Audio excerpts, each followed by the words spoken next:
بسم اللہ الرحمن الرحیم۔ عرفات کی روانگی۔ آپ کو مکہ معظمہ سے مینا لانے والی گاڑی یہاں سے عرفات لے جائے گی۔ عرفات کی طرف جاتے ہوئے ان لمحات میں خشوع و خضوع کے ساتھ دعائیں مانگے۔ اے اللہ، خوب دعا کرے، سوچ سوچ کے بنا بنا کے دعا کرے۔ اے اللہ، تیرے پیارے حبیب نے جس میدان عرفات میں جا کر امت کے لیے دعائیں مانگی تھی، اسی میدان میں ہم تیرے پاس آ رہے ہیں۔ اے اللہ، تو ہمیں شیطان کے سر سے محفوظ رہنے میں ہماری مدد فرما۔ قافلے فجر کی نماز کے بعد سے عرفات پہنچنا شروع کر دیتے ہیں۔ یہاں انسانوں کا ایک سمندر آپ کی نظر آئے گا، جس میں آپ بھی شامل ہیں۔ اس سمندر کی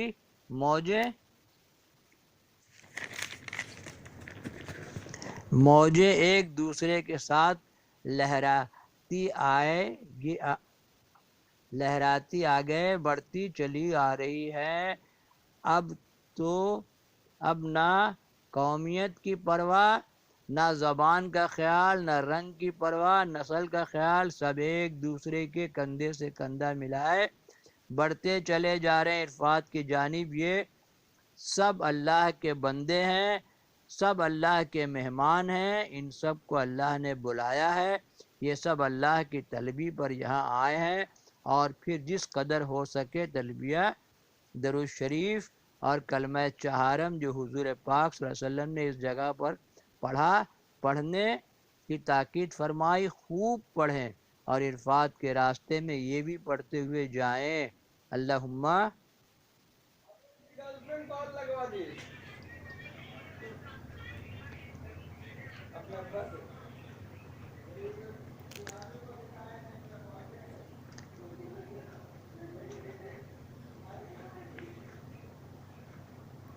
عربی میں خوب کوشش کیجئے، پڑھیے، اور اردو اپنی مادری زبان ہے، اردو میں دعا کیجئے۔ ترجمہ: اے اللہ، میری تمام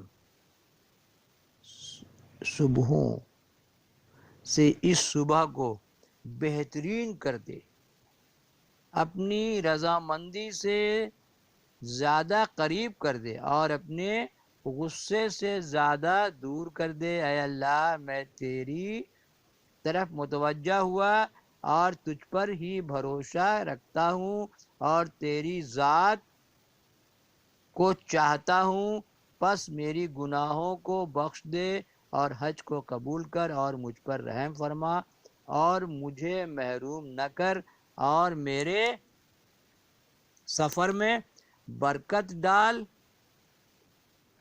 اور عرفات نے میری حاجت پوری کر، بے شک تو ہر چیز پر قادر ہے۔ خوب سوچ سوچ کے بنا بنا کے خوب دعا کریں۔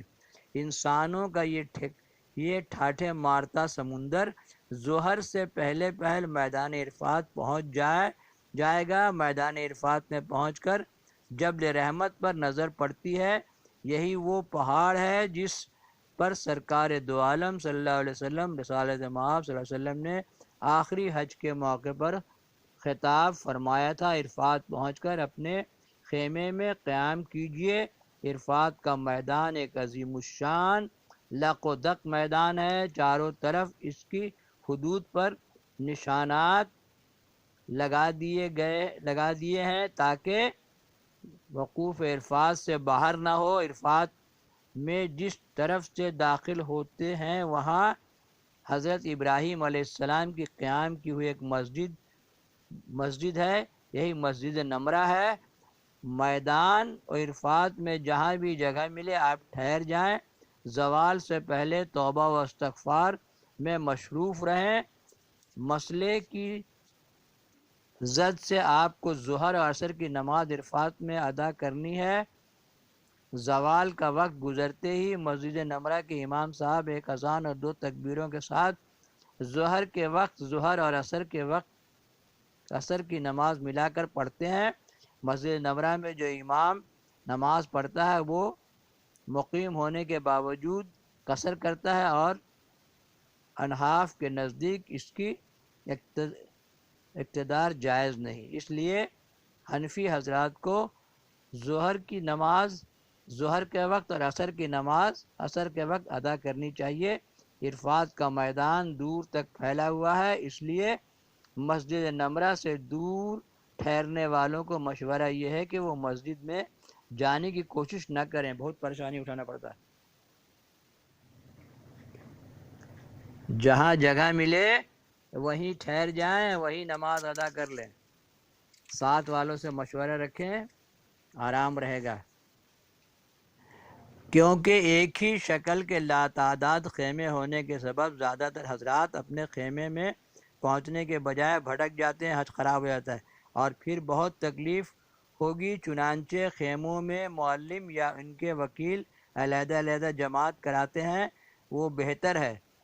جیسے ہی اذان ہوتی ہے اپنے اپنے خیموں میں لوگ جمع ہو کر اپنے اپنے امام کے پیچھے ہیں، صرف نماز ظہر پڑھیں اور عصر کے وقت عصر کی نماز پڑھیں۔ اس ضمن میں کسی سے حجت اور جھگڑا نہ کریں، اور اگر کوئی کہیں کسی میدان میں دونوں نمازیں ملا کر پڑھ لیتا ہے اور اگر اپنی مفتی یا معلم یا عالم ہوں پھر بھی ان کو روکنے کی کوشش میں وقت ضائع نہ کریں۔ یہ دن ادھر ادھر کی باتوں میں یا کسی اور کام کا گزارنے کی نہیں چاہیے، بلکہ عبادت اور دعاؤں کی رات ہے۔ نماز تو گھر میں بھی پڑھنا ہے، اصل ہے عرفات میں دعا کرنا، کسی حجت حوالے میں نہ